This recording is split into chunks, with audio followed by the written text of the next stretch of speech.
This week I have my friend, comedian Dennis Perafan, or as he prefers to be called now, Daniel Perafan, a lifelong New Yorker, and we talk a bit about that. And we had a pretty intense conversation, because Dan's a pretty intense dude. He's one of these guys that is very open about his struggles with mental health. Fortuitous that that police siren is going off right now. We get into a little bit about that, and I'm gonna let you guys judge the conversation for yourself. I think we got into some pretty interesting places, and as always, I appreciate you listening to the show. If you want to know, my next big stand-up show, I'm going to be at QED in Astoria, New York City, July 20th at 7:30. I'm doing a co-headlining set with my friend Tyler Richardson, who you may have heard his interview on this podcast. It's a $5 ticket, and the ever delightful Christy Cello is going to be hosting. So that's July 20th at 7:30 p.m. at QED in Astoria, New York City. It's a $5 ticket. And you can check the link in the description for if you want to get tickets. And let's go to my chat now with my buddy Dan Perafan. Thank you.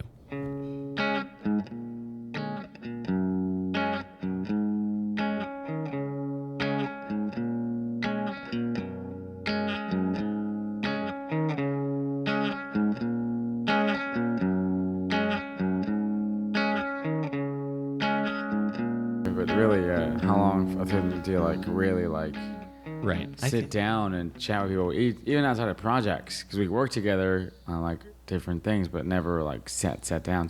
Exactly. It's always within the context of working, kind of. Mm-hmm. Even though, you rarely sit down and, or at least I rarely sit down and talk people with so many people that I consider my friends, but I'm I haven't seen that guy in 3 months. No, I know, but it happens in comedy so often, doesn't it? Yeah, I feel like this time. is very common. Yeah, I think it is. It's all the time. Like somebody that you'll consider a good friend, you might not see them for a while, or suddenly someone that you used to see all the time, they just vanish. Yeah, agreed. And you don't see them for 6 months. Yeah, for real. And then all of a sudden you'll see them a lot, and then right. spend more time with them. That's kind of interesting. Yeah, I almost wonder if sometimes I think podcasting is the side benefit of podcasting is that people can be friends again. Yeah. And because it's weird now to kind of hey, do you want to come over and talk? It's oh, okay, I guess that's interesting. We could just do a mic, you know what I mean? Right. Yeah. We could do that. Use it productively. Exactly. But I've known you I've known you probably longer than I've known other people in New York, other comedy people. I remember, I think our first couple of comic strip auditions were around the same time. That's probably what it was. Yeah, back when they were mean to you. Yeah. Oh man, afterwards. Jeez. Ah, damn, I remember that when the audience judges things. Yeah, those assholes tore me apart. Yeah, exactly. And they would have really established, real deal New York City comics tear the shit out of you. Like you didn't matter. Yeah. Even if you did halfway decently. Yeah. I still remember something Dante Nero said to me. What did he say? He said I had childbearing hips. Oof. What a jerk. While I was on stage. And then when I was interviewing at the old Laughing Devil for my doorman job when I was working there, he was there just kind of checking out the club. I was like, oh.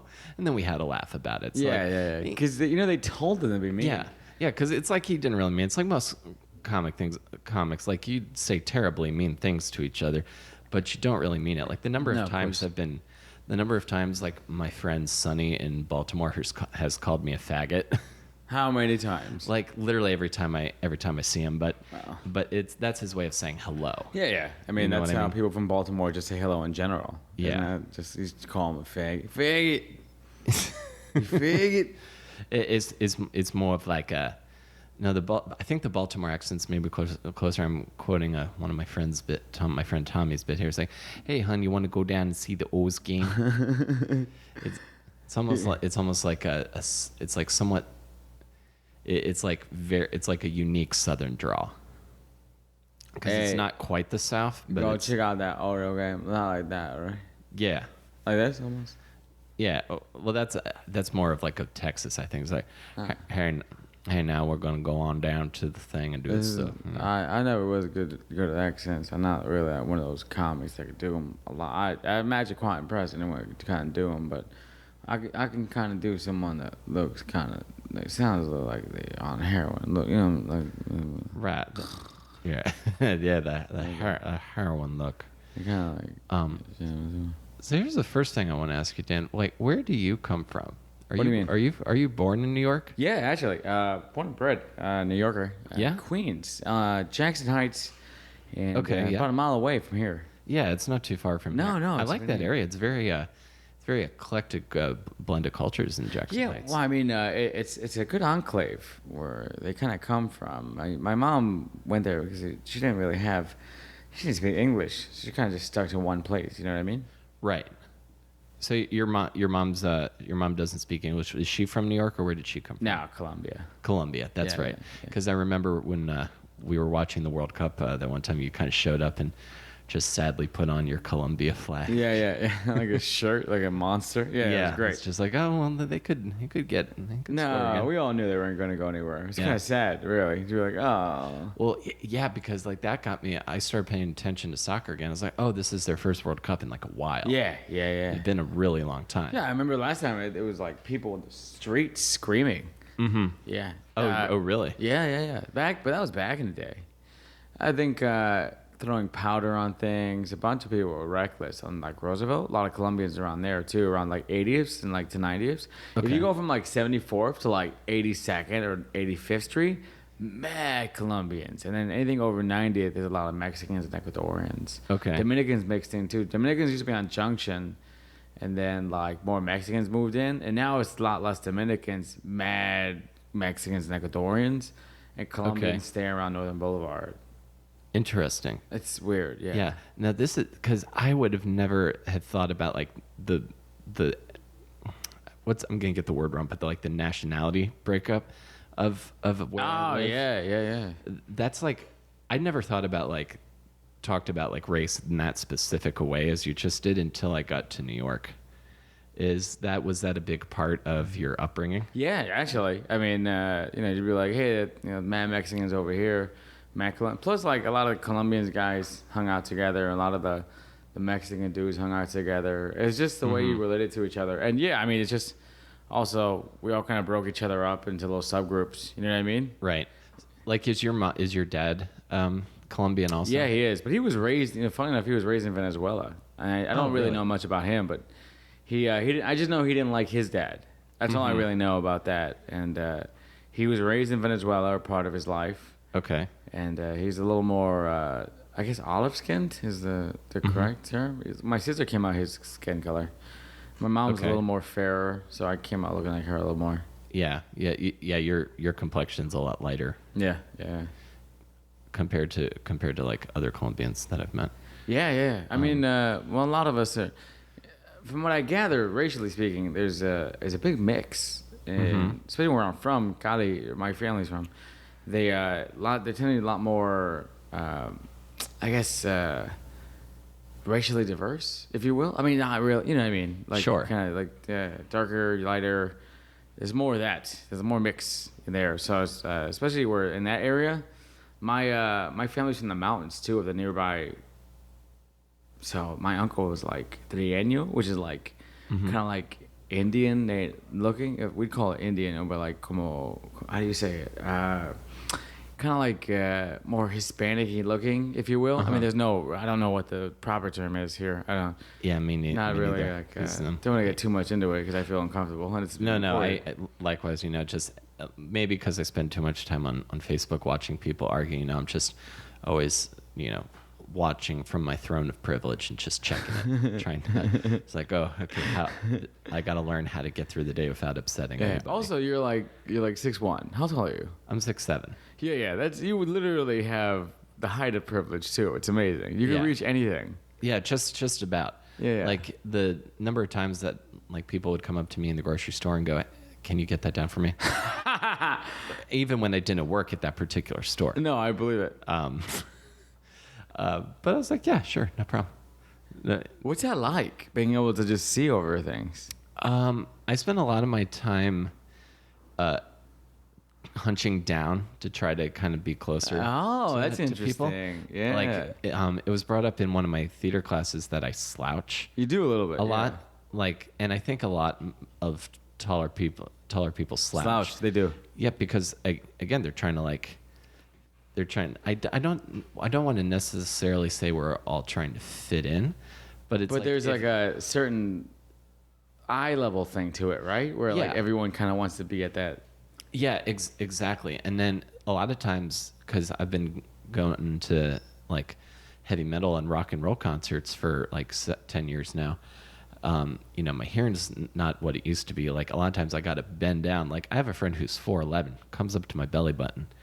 Like I'm the level of tall, like where I'm standing on subway, if I'm like standing holding the rail on the subway Yeah. and there's people sitting, my junk's like right in their face. So I'm very conscious of it. Yeah. But I've got a friend who's like 4'11", so every time she tells me something, I have to go down and be like, what? Yeah, what'd you say? Yeah, what was that? You're the kind of tall that if you can never get angry and hit someone because you'd be the one at fault every time. Oh, of course. Yeah. Even if they started the fight, if you hit them, you'd be in a lot of trouble. Exactly. Yeah, even if I was 100% in the right, I would be going to jail. Yeah, absolutely. Every single time. That's why I don't fight. Like I would have to I would have to have visible injuries first. Yeah. To have any chance of not exactly. spending the. But even then, they coming would up on charges. No one would probably fuck. I can't imagine you'd get in too many fights. No, not really. There was like the odd kid Who wants in to like hurt the big 7th guy? grade who wants to like try to make his bones, but I would usually end that with one punch. Yeah, exactly. And then no walk one would. away. Actually, if anything, no one would blame that kid because they'd be like, "Oh, you took on fucking Will. He's huge. All right, come on. Right. You're in the gang just because he did it because he Yeah, attempted it's it." like it's almost like I jumped him in. Yeah, exactly. I wasn't in the game, but I jumped him in. He never had a goal of actually winning. It was more just attempting the feat. It Exactly. was like Rocky. It was like that Rocky movie. Yeah, I still will go back to that because I find that movie inspiring. Even though he lost. Spoiler alert, by the way, everyone. Well, I think yeah. Even though he loses in the first movie, just that he doesn't go out like he doesn't get like hit once and the fight's over. Like he stays in. yeah, good point. There's something to that because again, parallels to the comedian experience. We just lose for years and years and years. Yeah.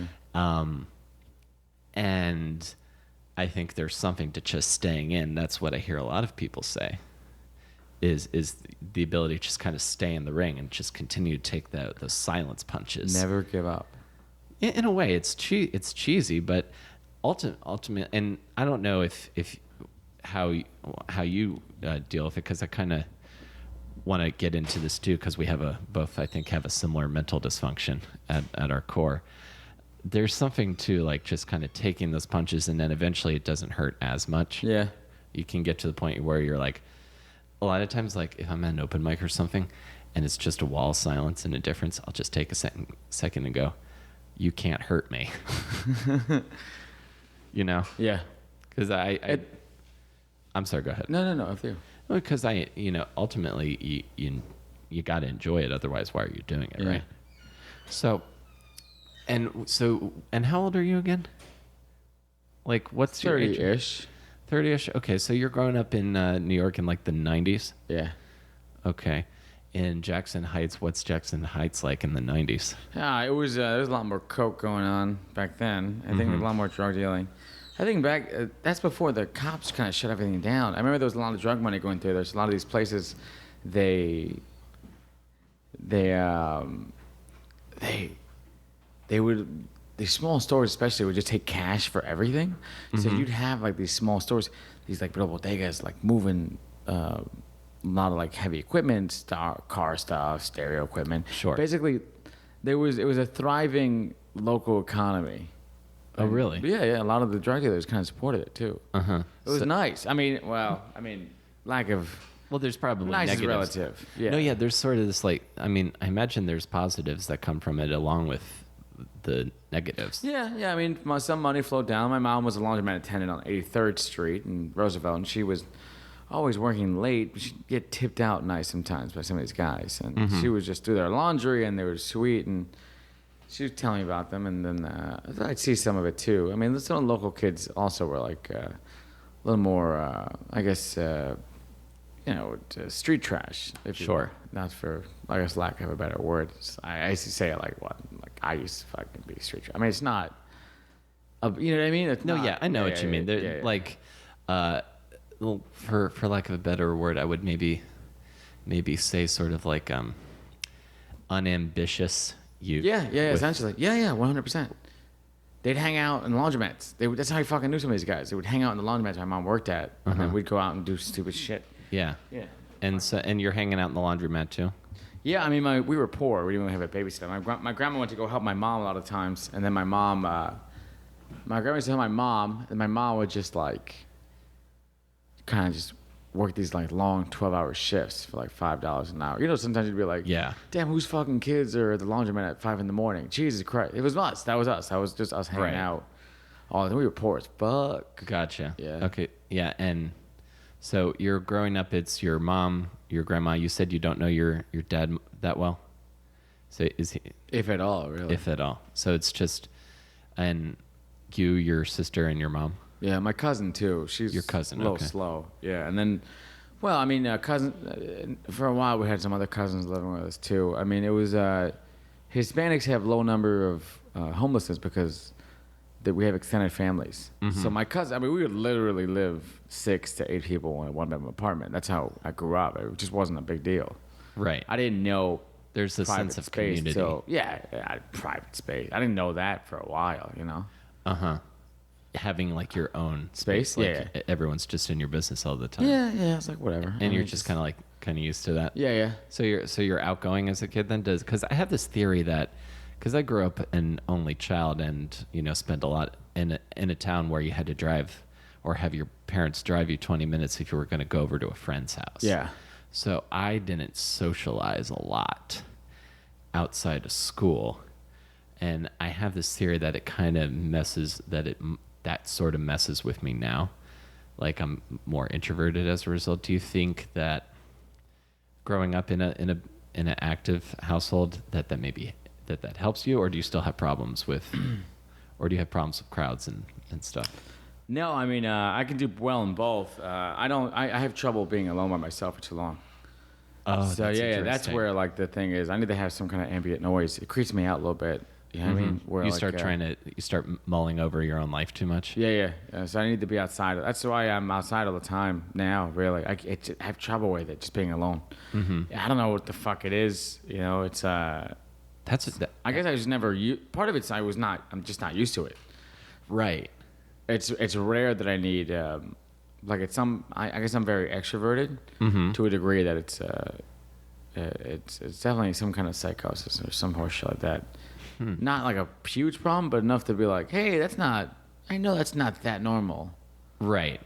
Because it's like I feel it, you know what I mean? yeah, like so when you're alone, you start to kind of Getting your own thoughts. get in your own thoughts. I and have you're to like, watch a movie to drown my own voices out. Oh yeah, you hear voices. Do you Not hear like voices? literal voices. No, you know yeah, what I mean? Like your yeah, own sure. like. Yeah, no, I know exactly what you mean. Yeah, isn't that like weird? Like I don't know. I there's found a some lot shit of with it. times, like when I was going through like really depressive phases, I had to be really busy. Yeah, Like yeah, because otherwise, fucking, if I'm dwelling on my own thoughts too much, just like go take a bath with the toaster. You know what I mean? Yeah. Like you start getting like going down that rabbit hole of like, oh well, if it's bad now, well, and probably always. yeah, it's gonna get real bad. Yeah, before you know it. And it's not like staying busy it's running away kind of. Yeah. I think it's not addressing like the root issue. No, but I agree. I it mean, I'm was what- definitely hiding that shit somewhere, but I can't. Fuck that. I lived this long without having to deal with it. Who gives a shit? I mean, it's gonna. yeah. There's a certain point where it's like the problem is just part of you. This is now part of me. It's who I am now. Mm-hmm. What am I going to fix that and change? Eat a dick. I'll take it. I don't give a fuck. Oh my God. I like being around people. Nice. Okay. That's not really a bad thing. There's worse things that you could, there's worse things that you could be addicted to, I suppose. Yeah. True. So, okay. So you're growing up, so Jackson Heights, I'm trying to I want to trace your, I want to trace to where we are now. What are you enjoying, like, as a kid? Is it sports? Is it movies? Well, my mom wanted to keep me off the streets, so she tried. But I was always a fat ass kid, so we couldn't really do sports. And I didn't really. I grew up kind of angsty, kind of just fucked up in the head a little bit, like kind of weird. You know what I mean? It wasn't like I was goofy and silly, but also kind of weird and like. I all kinds of contradictory because I had a twin sister, so I never really was that alone that often. So it wasn't like hey, you know. But when I would go out and hang out with like friends and stuff, we'd do like crazy weird shit. You know, we'd like graffiti stuff and like just break stuff for no reason. It's just like what angsty fucking kids do. Again, it's sort of like a directionless. I guess a kind of sort of like a directionless anger, but you don't really know. It's not really focused. Yeah, exactly. I mean, I was definitely. So you got to express it. Yeah, I didn't know. I guess also like I would do sculptures as a kid. My mom was like, she didn't know how to. She didn't know how to. I guess white parents. The irony is like white parents would have. Or like middle class parents, educated parents. My mom was a third grade education, so she didn't fucking know how to raise me. It was kind of like right. She's just kind of winging it. Yeah. She's fucking winging it. She was just every poor. Parent She is, couldn't. Yeah. She was just poor and just didn't know what to do. I mean, I had some kind of artistic outlet because I would take the drawstrings off these laundromat bags and just make big sculptures and kind of design these like. Almost gothic characters out of them. It was pretty. Looking back, it was pretty neat, and it was a vessel for art. You know, I just didn't have anything else. But, and certainly like a way to express yourself without being destructive. Correct. And then I just I guess she didn't know how to take that and see that hey, I had some kind of natural ability for this. And then after a couple of years, I just didn't do that anymore. And then. You're about how old during this? I don't know. I was anywhere from 5 to like 13, I think it was. All right. Before I figured it out, I just masturbate. That was great. It was a good time. I remember. Yeah. When you discover that. Whew, who fucking did anything else? Man, that's a good day. Yeah, I could just have this time by myself. Yeah. That was hard too when you're a house full of people. Women. Oh my God. Yeah, it was a hard time jerking off. I just sneak it in and I would do it like 40 seconds of a time, just like blam. Jerk it, baby. Yeah. Yeah, exactly. You gotta, because when you're a man, I think you gotta learn to, just do it. Get done quickly. Yeah, I didn't give it. Yeah, exactly. I didn't give a shit. Whatever. Fuck it. I'll fucking jerk off here. Yeah, which doesn't set you up to fuck very well. No, it does not. When you find a but I didn't really participant. I was huge my whole life. I had my first kiss at 21, so it wasn't like a big deal. Mm-hmm. So yeah, I was late too. My first kiss was like 18. Yeah, and then I lost my virginity at 20. Really? Yeah, I was late too. She said, "Are you done yet?" During it. Get the fuck out of here! Really? Yeah. It's been 10 years. I still remember that pretty vividly. The first time I went for a long time because apparently when you're fat, you have a lot of estrogen. It keeps you from coming. So I didn't come for like 90 minutes. Wow. Yeah. Wow. Goodness gracious. 90 minutes, man. It was very boring and hurtful because I had tight foreskin. So it wasn't like a. Yeah. So it was very. I was not enjoying it. I actually did not have a good time while having sex, and I was just like, "Well, this is happening." Right. It was more I gotta imagine after a certain number of minutes, she was probably not having a good time either. Well, I mean, or maybe she was. I don't know. Who knows? She's probably faking it. I mean, no one, statistically speaking, she probably was faking it. Like, just chances are, mathematically speaking. Yeah. One time I ate this girl out. And she came and she started crying afterwards. And I'll never forget that moment either. Oh man! Another time, I had a lot of sex fails for a while. One time, yeah, no, you're the sex fails are I mean, you should. I would collect them in a journal or something. Oh, like all these sad hookup stories. Well, I think there's something to it. You could probably publish those. Maybe. I You don't. know? I think guys like those kind of stories because we all had those horror stories of like things that just went terribly wrong. Most of from 20 to 30, most if not all of every sexual experience I had started off, went to, or was a result of something horrible. Mm-hmm. Just a horror story, or just like I was not ready for this at all. Okay. I think the first time I saw a girl's vagina was my cousin's, and I was like 4 or 5. Mm-hmm. And we were playing doctor, and we did it a lot. We'd be like, hey, let's play doctor. And she'd just show me her vagina. I didn't know what it was. Right. Yeah, I didn't know what a vagina was. And she would just show me you didn't have a word for it. But I just knew I saw that and touched it, and I loved it. That's all I knew. Right. And then her mom caught us once, and she beat the shit out of me. And I think that's what caught me like kind of weird as a kid first. It was like that fucked me up a little bit. Right. Because you have that correlation of like pain to seeing a woman's vagina. Yeah, yeah. Just the shit out of, just beat the shit. My aunt beat the like shit out of me. The belt she whipped me. It was kind of neat actually. Well, that could set you up for other things that you could be into. Yeah. That's kind of like down the line. Yeah, I always wonder that too, like what, because like I mean, it might be a tired trope, but like the kind of the discipline you get as a kid, and like you want it later, and then like I mean, I never have really had this like actually in sex, but like in porn or whatever, people are like say, people always refer to like daddy or mommy in like SN. Yeah, I don't like that BDSM now. stuff. That's not something I don't like saying mama, or because it's like I have a mom. That's weird. I get super creeped out by it. Yeah, it's like a turn off. Yeah. I do like it when girls moan though. I love that. That turns me on. And I don't like moaning myself. I don't think it's it's different for normal. For dudes to moan. I don't think it's. Yeah, I feel like it's feminine. It's sort of like a grunting. Yeah. I'm just like, yeah. I fake moan for women because I know they expect us to say something, but if it was up to me, I just wouldn't say anything. I like the silence, but I love hearing her moan. That turns me on so much. No, dude, me too. It's like, it's not only a confidence boost for you in that moment. Yeah. But it's sort of like I'm kind of the same way. Like the audio of like I get really into that. Yeah, isn't it I don't know, it's something about it. It's all amazing. Yeah. But then if I moan, I just feel, I don't know, because it's not real. I don't have to moan. I think I'm only one ever girl, and she was so awesome that I was moaning out of like, oh my god, this is amazing. Right. I've had a couple of blowjobs where I started to do that, like really like accelerated, like breathing, and then you're like, oh shit, you're just sort of like, yeah, that's like, Jesus Christ, like you just finished running a 100-meter dash or something like that.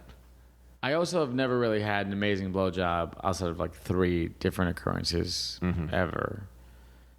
I think that's another one too, where like kind of fucked me up in the head. Yeah. I don't know. I have intimacy issues. I don't like being touched that much. Oh yeah. Yeah, it's weird. I have part of it's like defensive. Girls touch me, I'm kind of like, hey, chill out. Right. But then also part of it's like, I don't know. So you don't like being like when girls specifically touch you?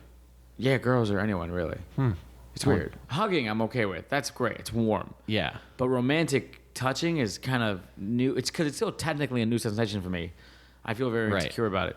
But for a while I got these like defenses up because I didn't really know how to accept it. It's weird. I guess I gave myself a thing where I could touch women, but they touch me. I feel, I don't know, ways about it. It feels it's weird.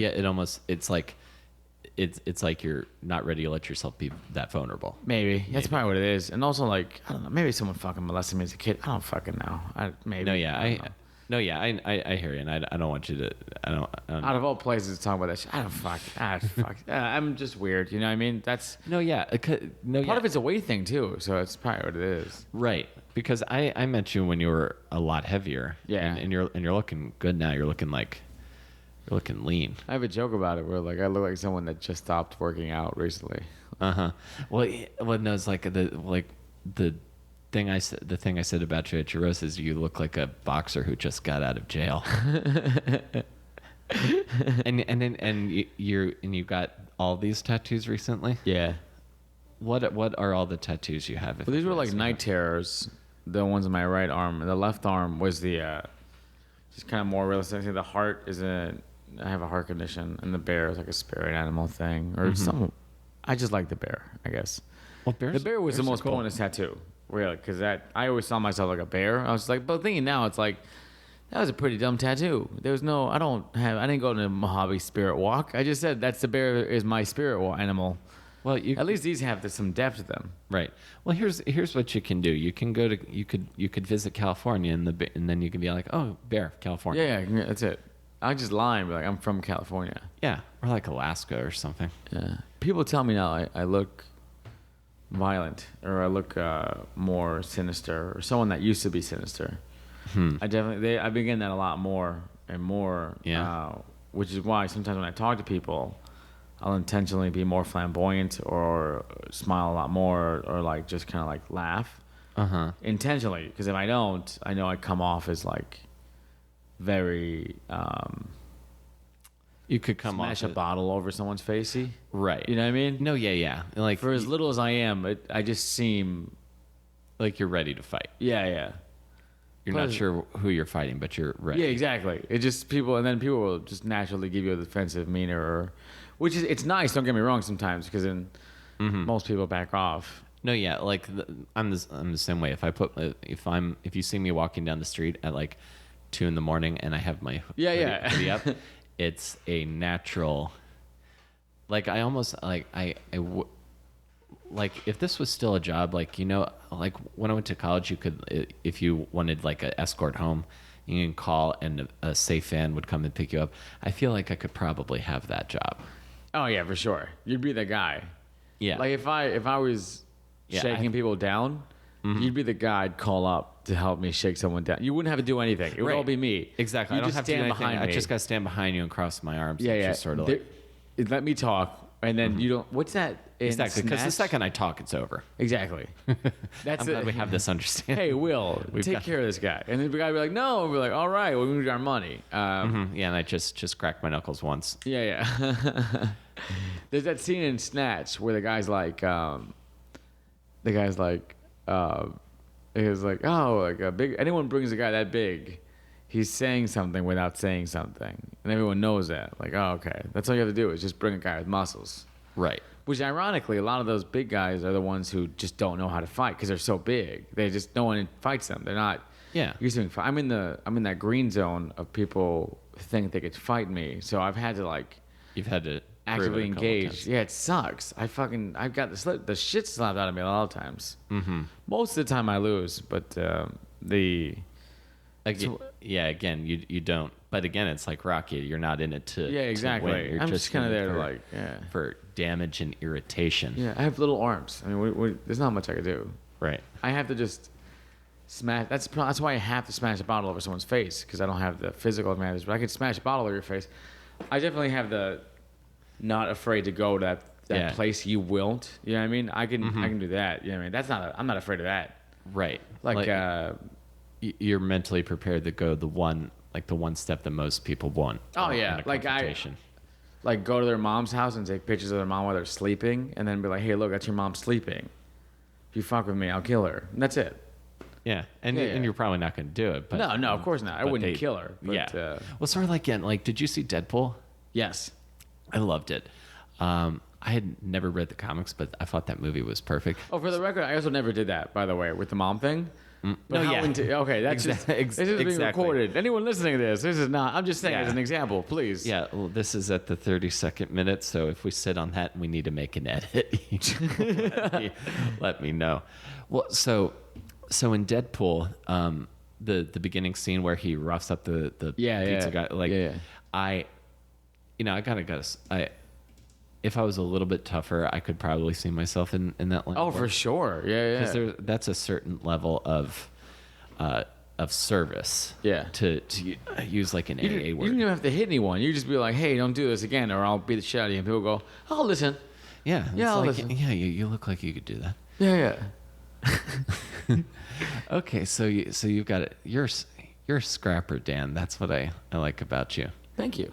Yeah. And do you prefer Dan or Daniel now? Technically Daniel. I like Daniel way better. Okay. But the Dan is, I mean, there's affectionate nicknames. Everyone calls you Dan. I'm like, yeah, whatever. Mm-hmm. Okay. It's all about communication, word saving, me dumb.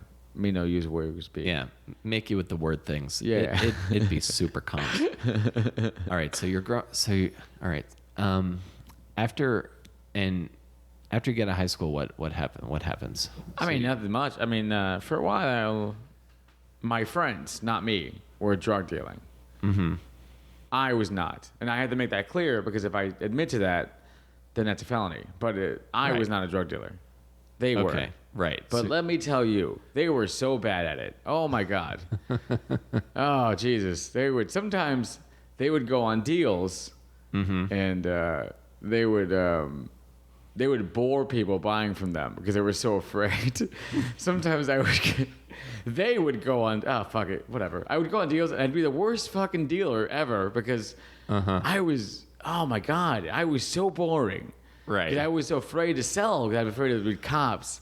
And I remember specifically one time, I literally sat in someone's car and talked to them for 45 minutes to make sure they weren't cops. I don't know why I was so nervous. I think because I didn't know the guy, and he was just picking up for me. And I know for a fact I bored the shit out of him. I know for a fact. Uh-huh. And they never bought from me again. After a while, people just stopped buying from me because I was just 'Cause not you were boring. Yeah, it's just a I think boring that's buy. I feel like that's the first time that's ever been said. It's like, yeah, I don't want to buy from this. Yeah. He's like, no, drug he's dealer. so fucking. He's gonna so chat boring. up a storm. Why would you buy from him? Yeah, I'm gonna get sober now. Actually. Yeah. because- Okay, so that's not the path you're going down. So, what did you go to college? Yeah, I did, and I didn't really. I went, but it wasn't like those. You went, but you're. Yeah, I'm pretty stupid, but it's like adorable kind of stupid, where it's like, I'm bright enough to know what to know. But I Right. just never. I'm not one of those kids that apply himself. I think it's part of the fucking I can't sit still thing. Sure. 'Cause I fidget a lot and I can't sit still. That's the problem with reading books. I feel like I can't focus for too long on that. But I do it on the train. I can read chapters at a time. So I love reading books. One chapter at a time or like 10 pages at a time. I can do that with no problem. I have a short attention span.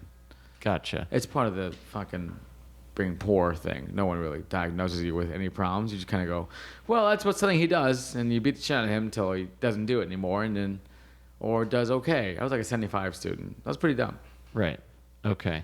All right. So I'm not afraid. Whatever. I'm stupid. Everyone. I don't care. Whoa. Is anyone shocked by that? Has anyone had a 5-minute conversation with me before? No. I'm pretty dumb.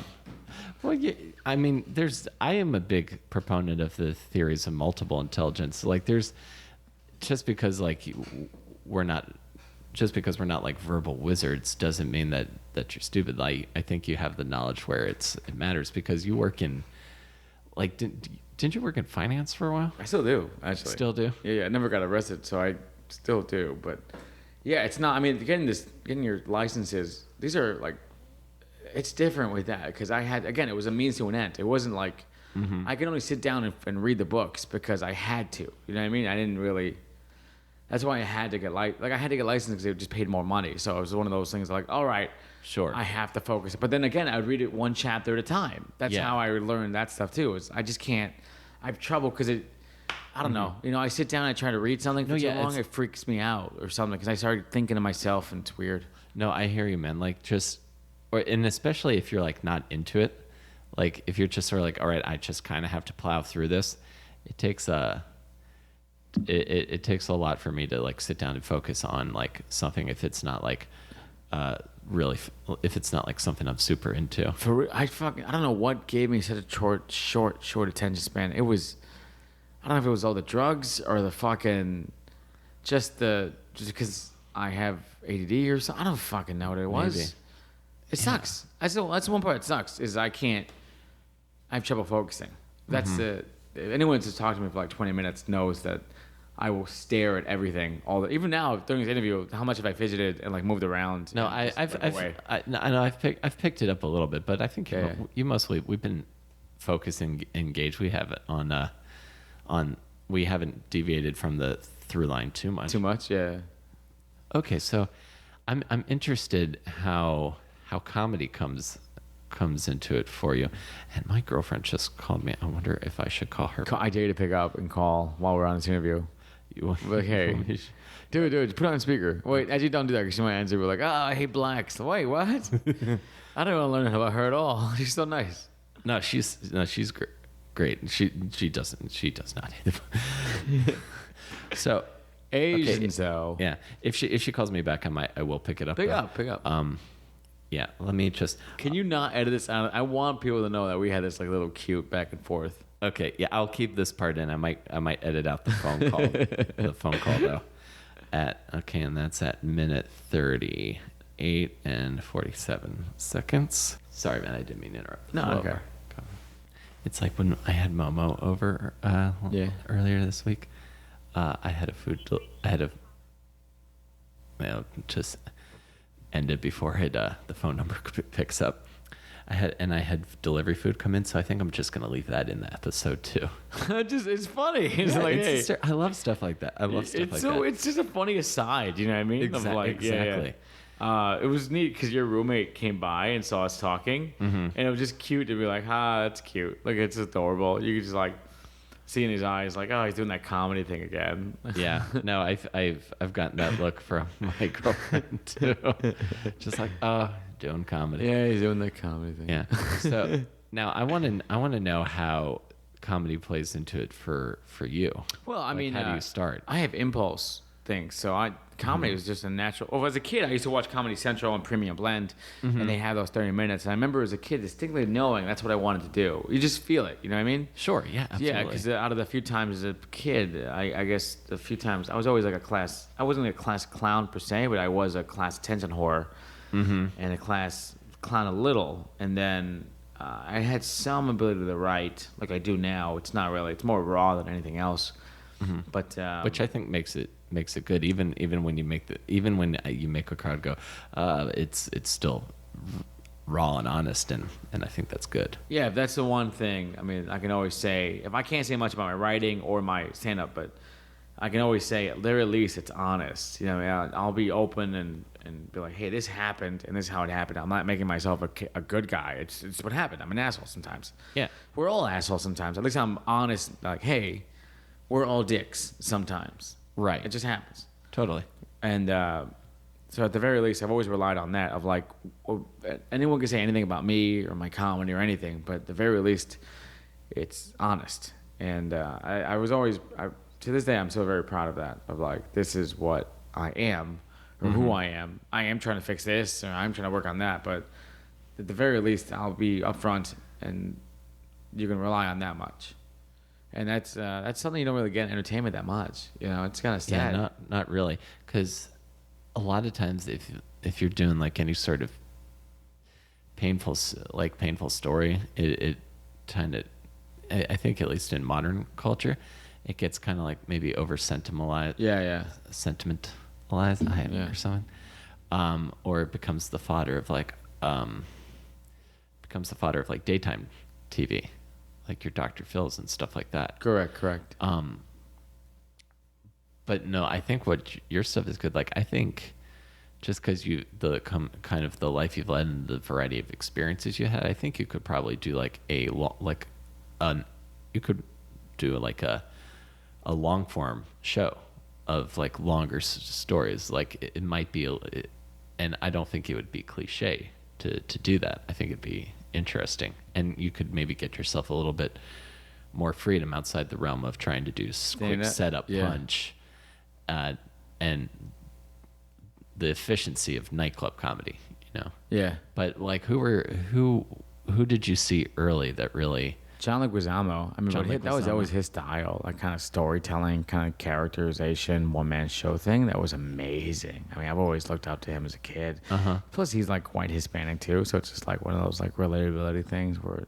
Right, you see yourself in that person. Yeah. Oh my God, I loved him to this day. Johnny Legs was always like the guy that was like my idol. Do you know what I mean? Yeah, absolutely. he performed at the Creek in the last Yeah, I year fucking or so? saw him. I took a picture of him. I was fucking giddy. You know what I mean? Yeah, how was that? Oh, he was amazing. He was incredible. He was working on his stuff just like anything else. He was working out material. And it was just awesome to watch him just be out there and just kind of put his heart, you know what I mean, out there in front of all these people. Yeah, absolutely. So he was like working on a new special Yeah. at that time. Yeah. Oh, that should be good. Because again, he does like one of those things. It's like not traditional stand up. No. Oh, she's calling me back. I'm sorry. All right, one more edit. Sorry. She'll be home shortly. Ooh, nice. Maybe I should leave that in too. I'll see how much of. Yeah, it's the cute. conversation- This little side. Yeah, because again, this doesn't happen in like regular radio. Okay. No, it's just kind of fun. I like that. Yeah. It makes it more real. This is like a Yeah, exactly. Isn't it? Okay, so sorry about that. So John Leguizamo, so he's doing again like you related to, and again he's from Jackson Heights as well. Yes. Yeah. So he's like living. He's like, oh, someone. Because one of my favorite things when I see something is like, oh, I'm not alone in what I'm feeling. Yeah. Was any of that played into seeing his stuff for you? Part of it was just like I emulated him very much as a kid because he just I don't know, there's something about him. I've never been that talented or successful or in any way or shape or form, but watching him, he kind of inspired you to be like, hey, I could do that too. You know, I had a lot of these similar experiences. My mom used to bitch shit at me as a kid. She fucking was working all the time. We were poor. We didn't have anything. To this day, I don't. I've been, you know, I've been a fuck up most of my life. I still am. I mean, I am. A fuck up is always gonna be a fuck up, no matter what. But that's all I've ever been. That's all I ever really see myself as. Just someone who just fucks up a lot. But for all the fuck ups, there are experiences that come with it. At the very least, I have people who have. I mean, it's more complicated than that. But people who have a regular job and a regular life and a regular house, they'll never have these experiences. We only have one life, and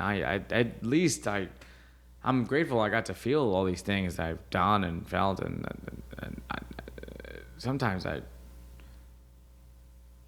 don't really, you know, I'd rather. How would you, anyone listening to this, you Sure. will, like, just if you had a chance for another life, upper middle class, American dream life, where you went to school in a small town and went to college in a nice place, and you had a good paying job, and you could have a nice job, a house in the suburbs, and that's all your life was. You wore a suit to work, and every day that gave you a high job, you can go play golf with your friends, and that's all that was. And you had that option for that life. And it'd be great. You'd be happy. You'd be happy. Like, you wouldn't care about poor people or anything around you. Right. You'd be happy in your life. You'd be content. That is a boring life. You agree only completely. have one life, but you're happy in it. Anyone who has that life doesn't really know pain or poverty out of that life. They get to travel. They get to enjoy it. You don't. We get to experience things they don't. It's kind of also jerk myself off. This is so dumb. No, But it's it's good. true. We get to do things these assholes fucking don't. These pieces of shits out there who live every day in their stupid fucking jobs they hate, and they're in love and they're happy there and they have a kid and all that shit. They don't really feel something, you know. And say what you will about. We're all self-absorbed assholes who come from broken families. All of us, myself included. No, me too. Exactly. I definitely have, and it's only become relatively new to me now that I'm with someone, how self-absorbed I can be sometimes. And right? And how all about me. I'm more with women now, and I'm just like, I don't fucking want to go to your thing. I'm not going to see you anymore. I'm going to fuck someone else. I know it's selfish, but at the very least, we have the decency to fail and be told that we suck all the time. And strangers on the internet will tell us, you suck. You suck, and are mean to us. We have the decency to fucking have shit just thrown in our fucking face by bookers who don't mean shit, and they tell us you suck at this art form, quit. Assholes who are 21 years old look down to me like, you fucking mean anything. I can go and burn your house down if I wanted to, get away with it. Not that I would. Also, I've never done it before, blah, blah. But if I wanted to, I could fucking murder your family. Do you really think you mean anything to me? And then we have the decency to do that. Yeah, and we also have the decency, because I'm really hip to what you're putting out. We have the decency to admit our own shortcomings. Oh yeah, that's something no one else does. Right, and if not, and admit them and kind of and celebrate them in a way, and be self-aware. Exactly. Yeah, self-aware. Not a lot of people are self-aware. Like everyone on the internet saying, like everyone negative on the internet. You suck. Yeah. Is not self-aware. No, of course not. At all. They have no knowledge of like their own hypocrisy. They have no knowledge of their own like unspoken like prejudices or hates that kind of guide them. We like, and not just you and me, but I'll say most creative people, that's sort of our shtick to create what you're talking about, really honest work. You kind of have to mind your own like battlefield of you gotta pick at the scar real bad till it's bleeding and you're fucking dying. Fuck this. Look, I work with people with my day job. Fucking, they're awful people. They're Trump supporters. Some of them, they don't understand. You tell them shit like, I'm gonna go out and do stand up for no pay. No pay. How'd you do that? Fuck you. That's why. I want to feel something. You piece of shit. That's why. Yeah. Fuck that. I told someone recently, like an asshole. I was like, why are you broken? And they fucking laughed in my face. They were another comic. They're like, and they started jerking off with a jerk off hand motion. And then I hit me. I was like, what kind of a fucking faggoty question was that in the first place? Mm-hmm. That was just, it was. I sounded like a preteen girl. Like it was like, it was just this self-awareness that we all have, especially comics, is amazing. Fuck, this is all bullshit. Sometimes you sit back and you go, oh my God, this is so stupid. Mm-hmm.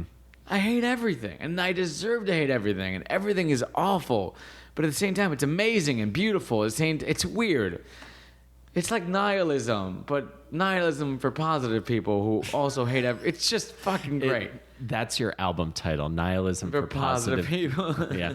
Or Nihilism for Positivity. I like positive nihilism. It's true. There you go. Positive nihilism. Nothing matters, so you might as well fucking go for that shitty promotion. Why not? Yeah. I think we're making real breakthroughs here, Dan. I just fucking, I get angry sometimes at that part. Like fucking. No, I hear you, man. We all could die any minute. Anyways, we could be a giant fucking flu tomorrow. I could sit here in this microphone could blow up my fucking face, and for the rest of my life, I don't have a nose. No one wants to fuck me, and I get sad because no one wants to fuck me. And it really, that's sad in itself. That just because no one wants to fuck me, I'm gonna be depressed most of my life because I can't find companionship or love.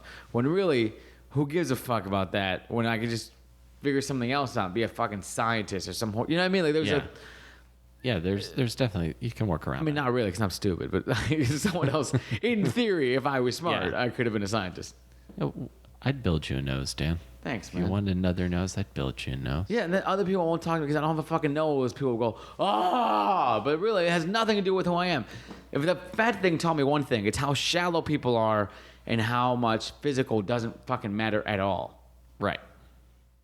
Also, if you guys listen to this, I lost a bunch of weight really fast. Oh, wait, anyway. Yeah, how did you do that? I just stopped eating. I stopped fucking eating for like ever. I didn't eat for like 4 months, and that helped. Oh, yeah? Yeah, that's it. Yeah. There's no secret to it. Just starve yourself for 4 months. You'll lose 170 pounds. Mm-hmm. That's not a secret. It's just like how I did it. Well, yeah. It's like, taking less than you put out. That's it. Yeah. And you're looking good. I think because I need to. You work out regularly, which is something I gotta do. It helps. Also, it helps with depression a lot. Yeah, just kind of get the. Something else I have wanted to. I've been saying I'm gonna do, which as again loner comedian, man without a name. Wanna know? Yeah, like we all think we are, like lone gunslinger types.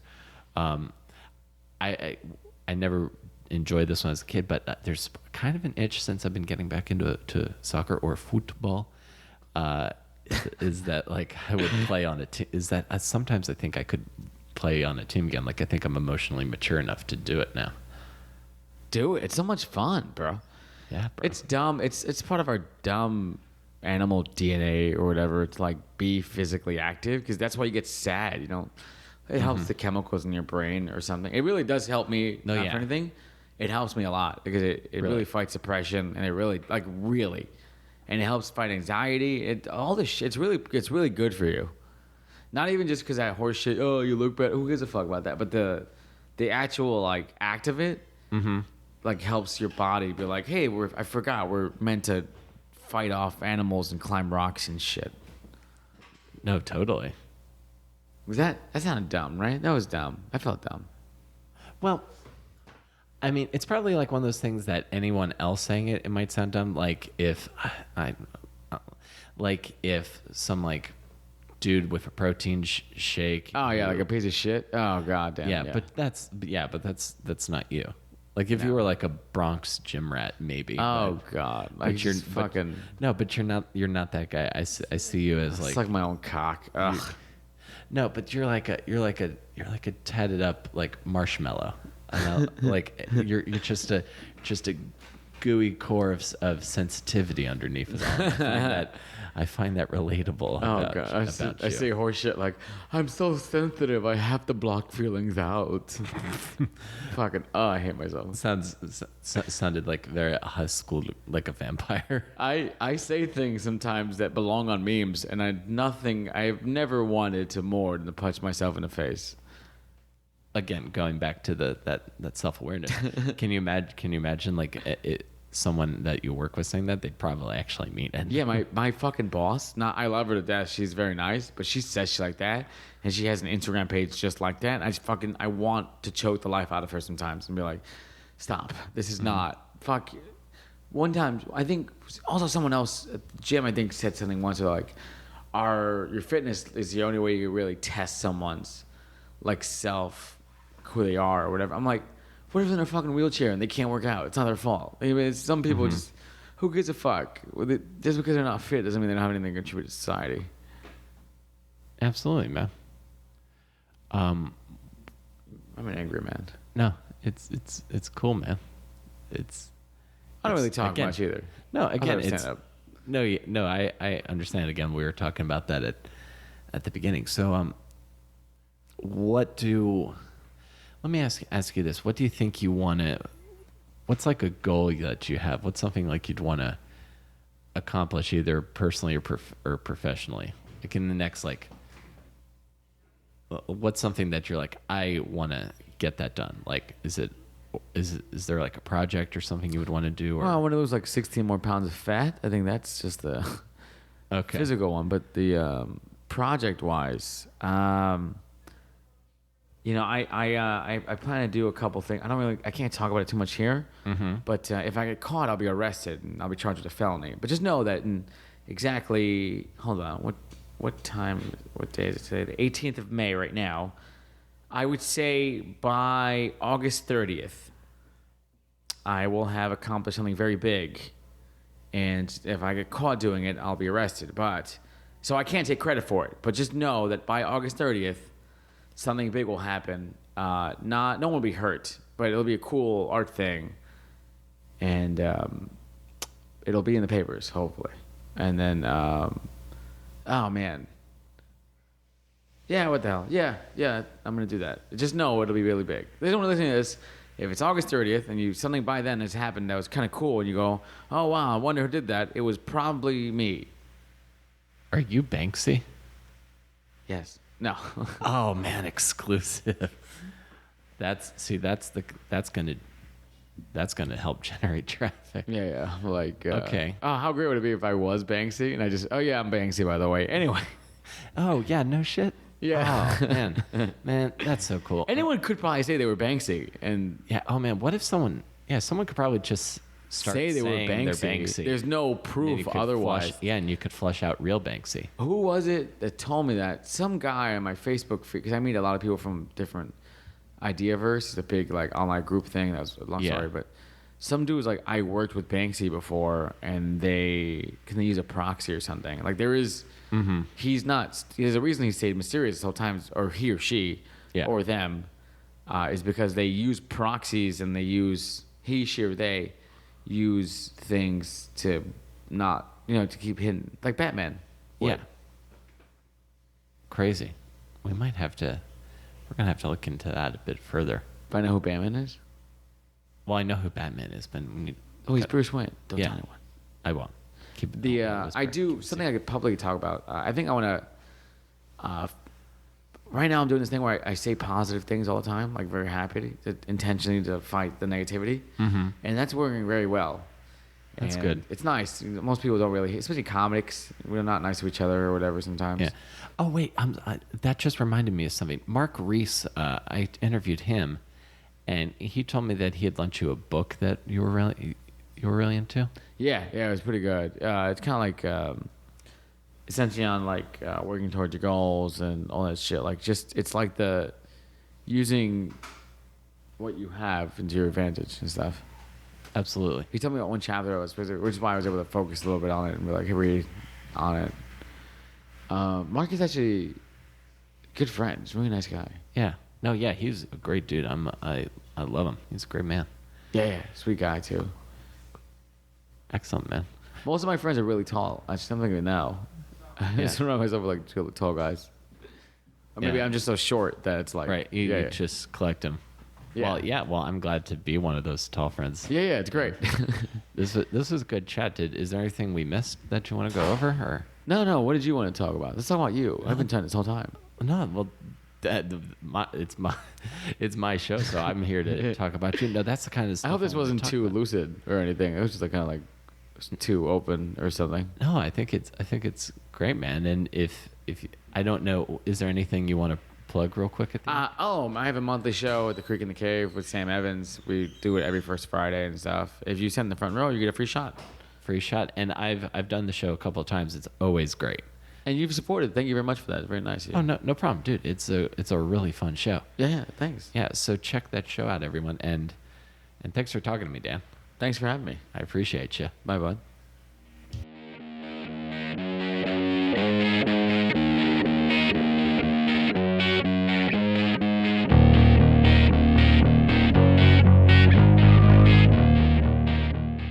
So what Dan's referring to, I don't know, and it's probably for the best that I don't find out. But if you want to follow Dan, you can follow him on Twitter, and you can check the description for that.